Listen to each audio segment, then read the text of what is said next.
Hello my quilting family. We're here today to pick our palette for our next case study.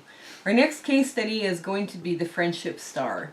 And it's just a really cute, really adorable little pieced block. And I've picked the palette blue. This is all the blue that came out of my scraps.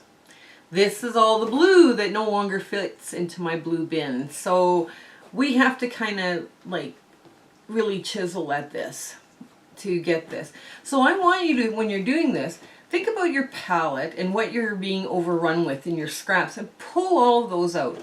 Let's say for instance it's green.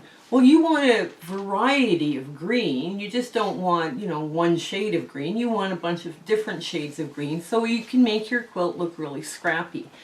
Now I have gone from everything from like a real navy blue with black print to a real pale blue with little rose prints. So it's kind of all over the place. I've even got some, you know, Civil War prints here. You know, I've got some Asian prints, Asian inspired prints. I've got a little bit of everything in here. And I've even got Frozen. I don't know, I've never bought frozen fabric in my life, but it's in my scrap box. So anyways, and this palette too is pretty diverse. And I mix my batiks and my wovens. Now, some people prefer all batik or all woven, but not two. And the only time I do just all wovens is when I'm going to be hand sewing something or hand quilting. Because it's easier to put to do your sewing. You can do it on batiks, but I would suggest you go to a smaller needle and fine thread like silk thread. Now, for the neutrals, because we're only doing two colors, a blue and a whitish, right? For the neutrals, I picked everything that had a little blue print to a little turquoisey print. And I also picked some black and whites because I thought they would go. I put some fun prints in too, like the Mardi Gras masks and some vintage Civil War. And of course, every quilt has to have a minion or two. And some different florals, and try to mix up the textures as best I could. When it came to picking the yardage out, I tried to stick with stuff that had blue in it. Right? Like this is a pretty batik with a little blue dot, different shades of blue. This is another batik and it's got blue and purple. So if I choose not to purple or to use this, I can always put this into a purple quilt. So, I mean, this is kind of a more versatile piece.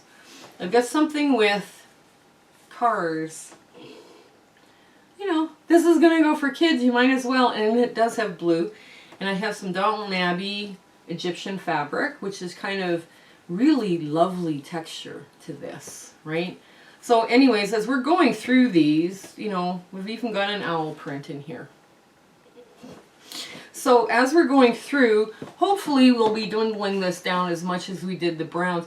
I actually had this tub packed when we were doing the Churn Dash case study, and it was overflowing. And we sewed all through it. So if you're checking out to see what we made out of that, check last week's video that falls on a Tuesday.